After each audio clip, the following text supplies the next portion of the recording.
Hi, I'm Kevin Swartz. A lot of homeowners have been contacting me recently because they're moving up or they're moving out of the area and they're considering if they should sell their current home or they should rent it out.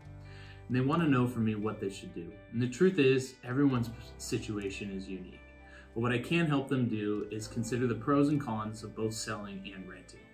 In general, I believe that if you don't need the equity out of your home and you want to have a long-term investment property, you should probably keep your current home as a rental property. Based on the market conditions today, your property taxes on your current home and the mortgage rate that you have are probably much lower than if you were to try and buy a similar home today or in a couple years. The big incentive to selling right away is the homeowner's exemption. It's a $250,000 write-off on your capital gains and up to $500,000 for a couple.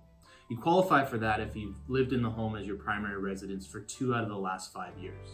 So you could rent the property out for 2 years and then reevaluate whether you want to sell and still get that homeowner's exemption. But the big risk is we don't know where the market values are going to be in the next 2 to 3 years. For example, in the last year in Sunnyvale, prices have declined by 10%. If you rent the home out for beyond 3 years, you're going to lose that homeowner's exemption. But there's other tax incentives for having a rental property, and eventually you can exchange the property for another investment property through a 1031 exchange, avoiding paying capital gains tax at the time. You should also consider that if there's a death, the tax basis steps up to the current value at the date of the death. Now, that's something that we don't always want to think about, but if you're going to have a long-term investment property, it's a big reason why people keep it.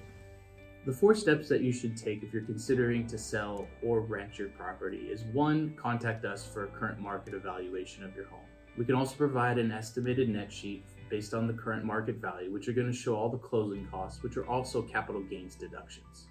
Second thing you should do is contact your CPA to calculate what your capital gains exposure is, both now and if you lose your homeowner's exemption.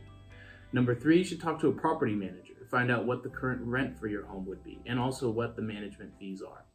And number 4, you should talk to your financial advisor, because if you sell the property, you should figure out what else you're going to do with that equity.